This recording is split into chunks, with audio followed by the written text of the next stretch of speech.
सोची समझी साजिश के तहत देश की डेमोग्राफी को बदला जा रहा है। एक नए संकट के बीज बोए जा रहे हैं। भारत के स्वतंत्रता दिवस पर प्रधानमंत्री मोदी ने लाल किले की प्राचीर से देश को संबोधित किया है। इस दौरान उन्होंने देश को कई मुद्दों पर दिशा दिखाई। प्रधानमंत्री ने यहाँ पर देश के विकास और आत्मनिर्भरता का मंत्र दिया, लेकिन एक मुद्दा जिसने सबका ध्यान अपनी ओर खींचा वो था प्रधानमंत्री मोदी ने जनसांख्यिकी परिवर्तन पर बड़ी बात कही है। प्रधानमंत्री मोदी का डेमोग्राफी बदलाव पर लाल किले की प्राचीर से इस तरह का बयान अपने आप में खास है, क्योंकि यहाँ प्रधानमंत्री मोदी ने साफ तौर पर घुसपैठियों को निशाने पर लिया है। न केवल घुसपैठियों को निशाने पर लिया है, बल्कि इन घुसपैठियों से छुटकारा पाने के लिए बड़ा ऐलान भी कर दिया है। दरअसल प्रधानमंत्री नरेंद्र मोदी ने लाल किले की प्राचीर से घुसपैठियों पर निशाना साधा है। प्रधानमंत्री मोदी ने कहा कि मैं देश को एक चिंता, एक चुनौती के प्रति सचेत करना चाहता हूं।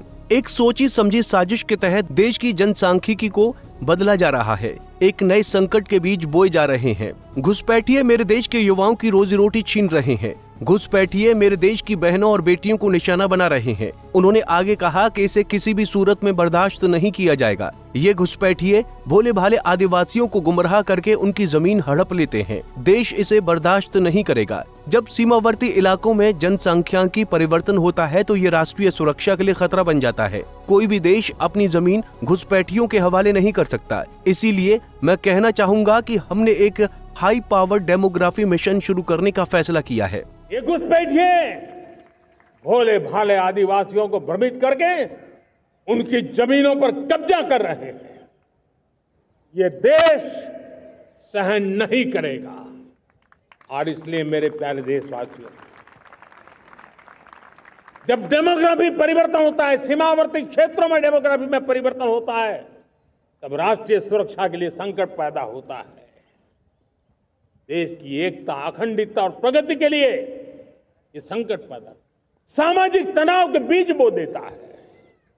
और कोई देश अपना देश घुसपैठियों के हवाले नहीं कर सकता है। दुनिया का कोई देश नहीं कर सकता है, तो हम भारत को कैसे कर सकते हैं? हमारे पूर्वजों ने त्याग और बलिदान से आजादी पाई है, हमें स्वतंत्र भारत दिया है। उन महापुरुषों के प्रति हमारा कर्तव्य है कि हम हमारे देश में ऐसी हरकतों को स्वीकार न करें।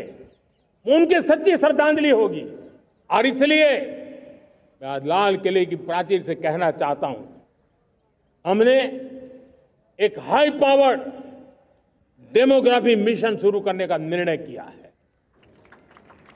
ये मिशन, इस मिशन के द्वारा ये जो भीषण संकट नजर आ रहा है, भारत पे मंडरा रहा है जो संकट है, उसको निपटाने के लिए तय समय में सुविचारित सुनिश्चित रूप से अपने कार्य को करेगा।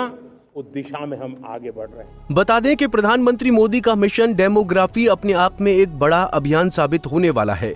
देश इस सच्चाई से रूबरू तो है, लेकिन वास्तविकता ये भी है कि राजनीतिक पार्टियां इस मुद्दे पर बोलने से बचती हैं। इस दिशा में पहले एनपीआर का जिक्र किया गया था, उस समय इसका विरोध हुआ था। अब जब प्रधानमंत्री खुले मंच से ऐलान कर चुके हैं तो इसका लक्ष्य साफ दिख रहा है। सरकार किसी भी तरह की देरी के पक्ष में नहीं है। सरकार चाहती है कि देश में घुसपैठियों की पहचान की जाए और उन्हें अलग किया जाए। प्रधानमंत्री ने इस मुद्दे को लेकर सीमावर्ती इलाकों का जिक्र किया है। आइए समझते हैं भारत में कितने घुसपैठिए हैं। भारत में कितने बांग्लादेशी हैं? भारत में बांग्लादेशी घुसपैठियों पर सबसे पहले बयान 2007 में दिया गया था। उस समय के तत्काल गृह राज्य मंत्री ने श्री प्रकाश जायसवाल ने बताया कि भारत में करीब 1 करोड़ 20 लाख अवैध बांग्लादेशी हैं। इसके बाद उन्होंने इस बयान को वापस लिया। 2014 में सीबीआई के पूर्व डायरेक्टर जोगेंद्र सिंह ने बांग्लादेशियों को लेकर एक आंकड़ा सामने रखा। उस समय अनुमान लगाया गया था कि देश में करीब 5 करोड़ अवैध बांग्लादेशी घुसपैठिए हैं। हालांकि इसकी भी पुष्टि नहीं की गई। भारत में सबसे ज्यादा बांग्लादेशी घुसपैठ पश्चिम बंगाल और असम में हैं। इन दो राज्यों में करीब 1 करोड़ बांग्लादेशी रह रहे हैं। असम राज्य में बीजेपी सरकार दावा कर रही है कि राज्य में जिन सीटों पर मुस्लिम बहुल आबादी है, वहां अधिकतर बांग्लादेश से पलायन करके आए लोग हैं। इस मुद्दे पर किरेन रिजिजू ने भी एक बयान दिया था जब वो गृह राज्य मंत्री थे। उन्होंने भारत में 2 करोड़ अवैध बांग्लादेशियों के होने की बात कही थी। साथ ही प्रधानमंत्री मोदी ने अपने भाषण में आदिवासियों का जिक्र किया है। बीजेपी ने झारखंड चुनाव में इसको मुद्दा भी बनाया था। वास्तविकता में झारखंड में बीते एक दशक में मुस्लिम आबादी ने आदिवासी इलाकों को अपना निशाना बनाया है, जिससे यहाँ पर डेमोग्राफी चेंज हुई है। बता दें कि भारत में ये समस्या तब और अधिक बड़ी हो जाती है जब सीमावर्ती इलाकों में ये घुसपैठिए आराम से वोटर पहचान पत्र बना रहे हैं। वोटर पहचान पत्र बनाने के बाद ये लोग जिन पार्टियों के समर्थन देते हैं वो इनको संरक्षण देती हैं। अपनी सत्ता के लिए देश की सुरक्षा को दांव पर लगाना लोकतंत्र का अपमान है। ऐसे में ऐसे दलों पर भी कार्रवाई होनी चाहिए। बहरहाल प्रधानमंत्री मोदी ने लाल किले की प्राचीर से ऐलान किया है। प्रधानमंत्री मोदी के इस ऐलान के बाद अब इस पर सरकार का एक्शन कितना कारगर होता है, ये भविष्य में सरकार की रणनीति बताएगी। लेकिन इतना तय है कि यह मुद्दा भी आने वाले चुनाव में एक बड़ा मुद्दा बनने वाला है। लेकिन राजनीतिक दलों को समझना होगा कि राष्ट्र सर्वोपरि है। फिलहाल के लिए इस खबर में इतना ही। देश और दुनिया की बड़ी खबरों के लिए देखते रहिए पंजाब केसरी टीवी। हमसे जुड़े रहने के लिए हमारे YouTube चैनल को सब्सक्राइब करें और नई वीडियो की नोटिफिकेशन के लिए बेल आइकॉन को दबाएं।